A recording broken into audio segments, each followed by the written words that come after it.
টিরা আশা করি সকলেই ভালো আছো। আজ আমি উৎপাদন ব্যয় সম্পর্কে আলোচনা করব। তোমাদের এই উৎপাদন ব্যয়ের অধ্যায় থেকে সাধারণত ছোট প্রশ্ন আসবে, তাই জন্য সেই ছোট প্রশ্নের উপযোগী করে তোমরা এগুলো তৈরি করবে। প্রথমে আসছে উৎপাদন ব্যয় বলতে কি বোঝায়। উৎপাদক উৎপাদনের উপকরণগুলোর ক্রয়ের জন্য যে ব্যয় করে সেটাকেই বলে উৎপাদন ব্যয়। এরপর আসছে অন্তর্নিহিত ব্যয়। অন্তর্নিহিত ব্যয় বা ইমপ্লিসিট কস্ট। অন্তর্নিহিত ব্যয় কি? যে উৎপাদনের ক্ষেত্রে উৎপাদক কিছু নিজস্ব উপকরণ ব্যবহার করে এবং এই নিজস্ব উপকরণ ব্যবহার করার জন্য তার আলাদা করে কোনো ব্যয় করতে হয় না। যেমন উৎপাদক যদি তার নিজের জমি বা বাড়ি ব্যবহার করে উৎপাদনের কাজে, তাহলে তার জমির জন্য খাজনা বা বাড়ির জন্য ভাড়া আলাদা করে প্রদান করতে হয় না। কিন্তু এই যে উৎপাদনের কাজে এই যে ব্যয়টা হতো, এই ব্যয়টাকেই বলা হয় অন্তর্নিহিত ব্যয় বা ইমপ্লিসিট কস্ট। এরপর আসছে সুস্পষ্ট ব্যয়। সুস্পষ্ট ব্যয় বা এক্সপ্লিসিট কস্ট। সেটা কি জিনিস? যে উৎপাদনের ক্ষেত্রে উৎপাদনের যে উপকরণগুলো বাইরে থেকে সংগ্রহ করা হয়, সেই বাইরে থেকে সংগৃহীত উৎপাদনের উপকরণের জন্য যে ব্যয় হয়, সেই ব্যয় সুস্পষ্টভাবে পরিমাপযোগ্য, তাই জন্য একে বলে সুস্পষ্ট ব্যয়। এরপর আসছে সুযোগ ব্যয় বা অপরচুনিটি কস্ট। সুযোগ ব্যয়ের ধারণাটা তোমরা ক্লাস 11-এ খানিকটা পেয়েছো, এটা আবার আমি বলছি। সুযোগ ব্যয় হচ্ছে যে সমাজে উৎপাদনের উপকরণের দুষ্প্রাপ্যতা আছে, আবার একটাই উপকরণের বিকল্প ব্যবহারও আছে। যেমন ধরো জমিকে বিভিন্ন কাজে ব্যবহার করা যায়, সুতরাং কোনো একটি উৎপাদনের উপাদান একটি দ্রব্য উৎপাদনের কাজে ব্যবহার হলে সেই উপাদানটিকে অন্য দ্রব্য উৎপাদনের কাজে একই সাথে ব্যবহার করা যায় না। যেমন উদাহরণস্বরূপ কোনো একটি জমিতে যদি আলু চাষ করা হয়, তাহলে সেই জমিতে তখন কলকারখানা স্থাপন করা যাবে না। অতএব বলা যায় যে বিশেষ একটি দ্রব্য উৎপাদনের ক্ষেত্রে যে উপাদানটি ব্যবহার করা হচ্ছে, সেই উপাদানটি অন্য সকল উৎপাদনের থেকে বঞ্চিত হচ্ছে। অর্থাৎ এই বিশেষ উৎপাদনের উপকরণটি যেটি অন্য উৎপাদনের সুযোগ থেকে বঞ্চিত হচ্ছে, সেটি হলো সেই উপাদানটির সুযোগ ব্যয়। এরপর আমরা আসছি শিল্প প্রতিষ্ঠানের স্বল্পকালীন উৎপাদন ব্যয়। স্বল্পকালীন উৎপাদন ব্যয়কে সাধারণভাবে দুটি ভাগে ভাগ করা যায়, স্থির ব্যয় এবং পরিবর্তনশীল ব্যয়। স্থির ব্যয় কি?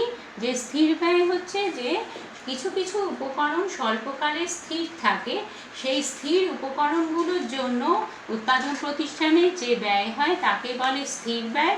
আবার কিছু কিছু উপকরণ পরিবর্তনশীল হয়, সেই সমস্ত পরিবর্তনশীল উপকরণের জন্য যে ব্যয় হয় তাকে বলে পরিবর্তনশীল ব্যয়।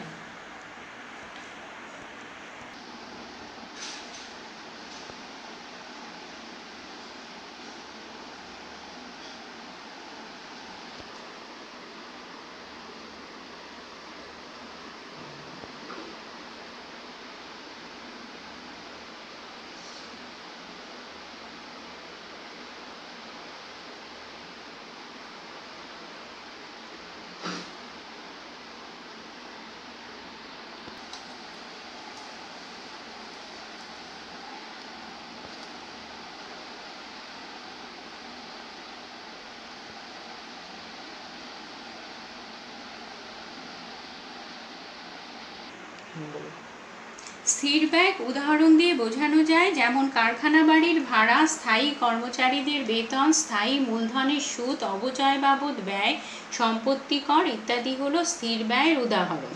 পরিবর্তনশীল ব্যয় উৎপাদনের পরিমাণের পরিবর্তনের সঙ্গে সঙ্গে যে সমস্ত ব্যয়ের পরিবর্তন ঘটে তাকে পরিবর্তনশীল ব্যয় বলে। উৎপাদন শুরু হলে এই ব্যয়ও শুরু হয় এবং উৎপাদনের পরিমাণ শূন্য হলে এই ব্যয়ও শূন্য হয়। যেমন কাঁচামালের জন্য ব্যয়, জ্বালানির ব্যয়, অস্থায়ী শ্রমিকদের মজুরি, চলতি মূলধনের সুদ, পরিবহন ব্যয়, উৎপাদন শুল্ক ইত্যাদি হলো পরিবর্তনশীল ব্যয়। সুতরাং স্বল্পকালে ফার্মের মোট উৎপাদন ব্যয় total cost is equal two মোট স্থির ব্যয় টোটাল ফিক্সড কস্ট প্লাস মোট পরিবর্তনশীল ব্যয় টোটাল ভেরিয়েবল কস্ট। এবার আমরা একটি লেখচিত্রে মোট ব্যয়, মোট স্থির ব্যয় এবং মোট পরিবর্তনশীল ব্যয়ের ধারণাটি বোঝাতে পারি। ওএক্স অক্ষে মোট উৎপাদন এবং ওয়াই অক্ষে মোট স্থির ব্যয় পরিবর্তনশীল ব্যয় পরিমাপ করা হয়েছে। স্বল্পকালে মোট স্থির ব্যয়ের পরিমাণ স্থির থাকে বলে টিএফসি রেখাটি উৎপাদন অক্ষের সঙ্গে সমান্তরাল হয়। আবার টিভিসি অর্থাৎ মোট পরিবর্তনশীল ব্যয় উৎপাদনের পরিমাণের উপর নির্ভরশীল বলে TVC is a function of Q, অর্থাৎ কিউ বাড়লে টিভিসি বাড়বে এবং কিউ কমলে টিভিসি কমবে।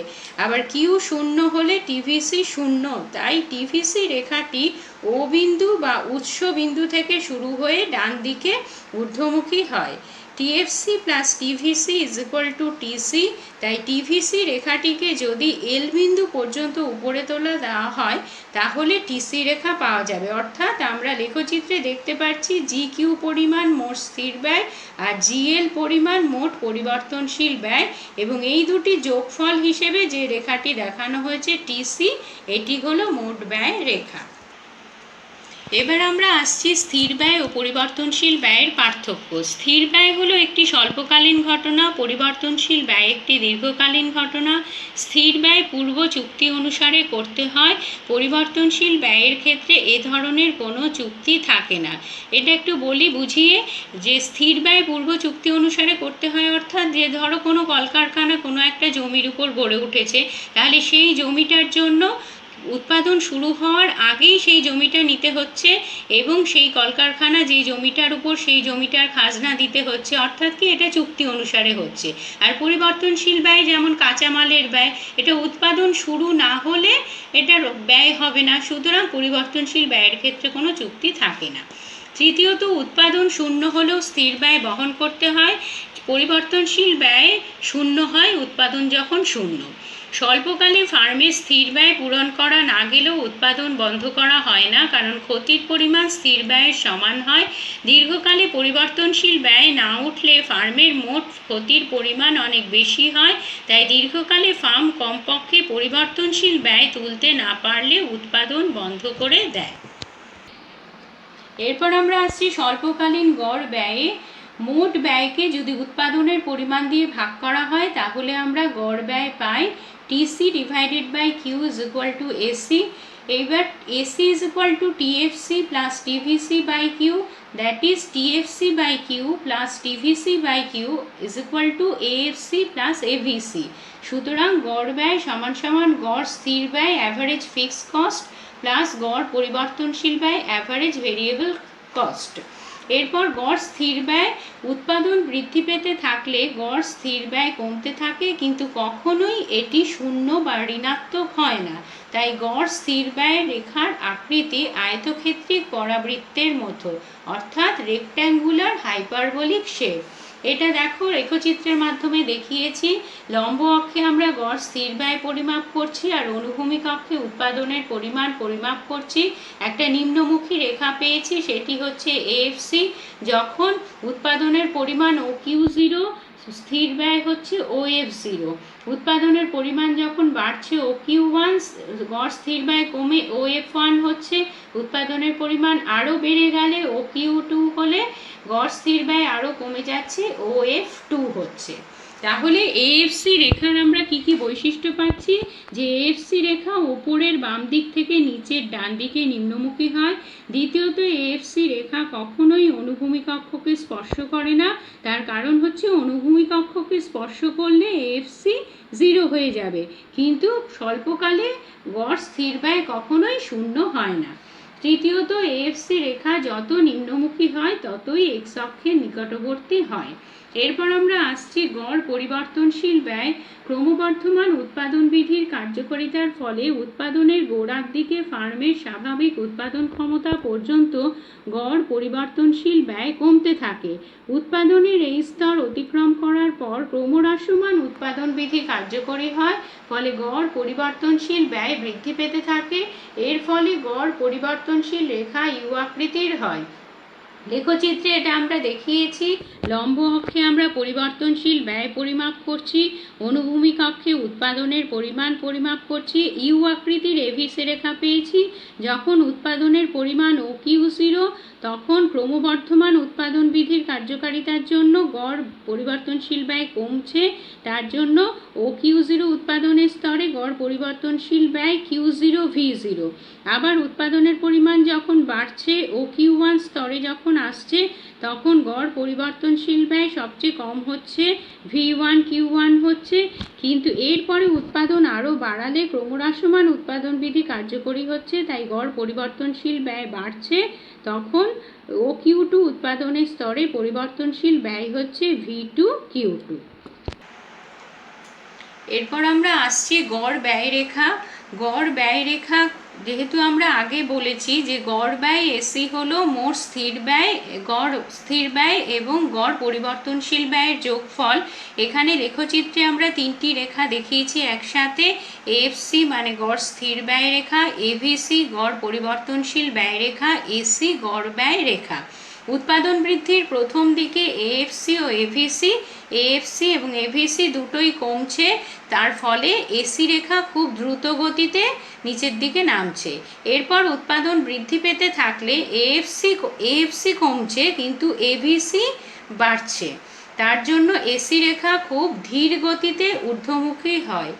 এসি রেখা খুব ধীর গতিতে ঊর্ধ্বমুখী হয়, অর্থাৎ এসি রেখা প্রথমে খুব দ্রুত গতিতে নিম্নমুখী হলেও কিছুটা ধীর গতিতে ঊর্ধ্বমুখী হয়ে ইউ আকৃতি লাভ করে।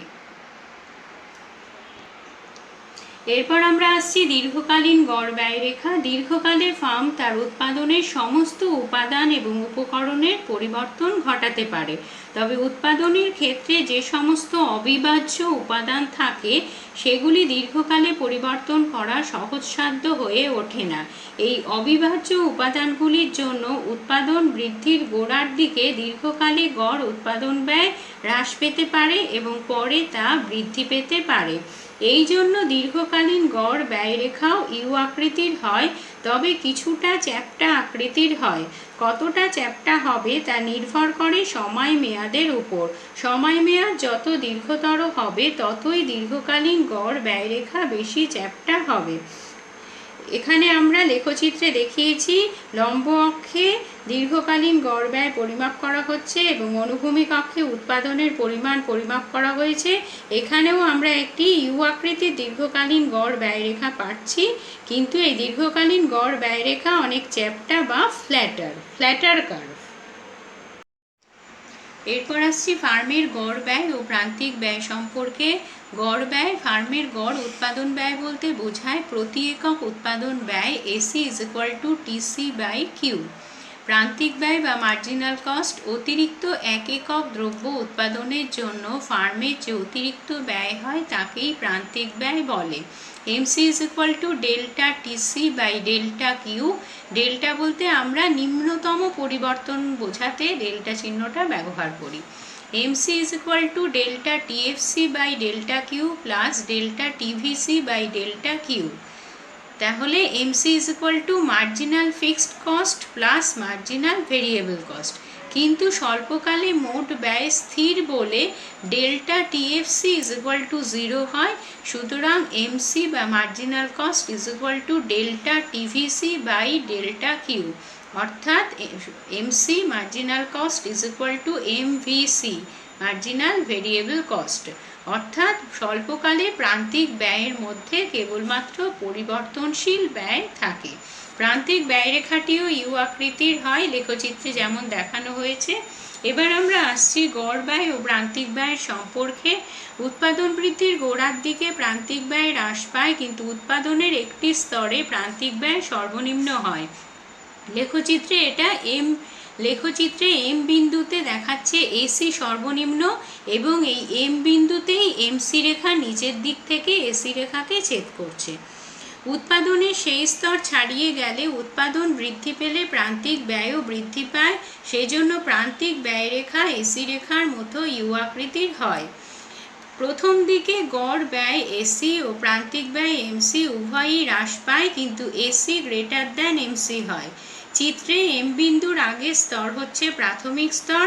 এই স্তরে এসি গ্রেটার দেন এমসি বলে এসি রেখার অবস্থান এমসি রেখার ওপরে। দ্বিতীয়ত এম বিন্দুতে AC is equal to MC হয়, অর্থাৎ এম বিন্দুটা হচ্ছে এসি রেখার সর্বনিম্ন বিন্দু।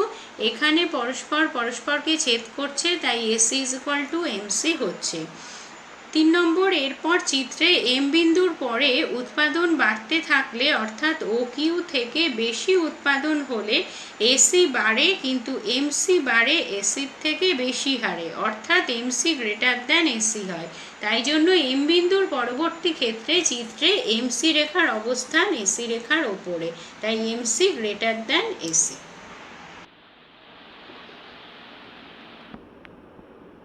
উৎপাদন ব্যয়ের এই অধ্যায়ে তোমরা কেবল 1 নম্বর এবং 2 নম্বরের প্রশ্নের উত্তরের হিসেবে পড়বে, খুব বড় প্রশ্ন এই অধ্যায় থেকে আসবে না।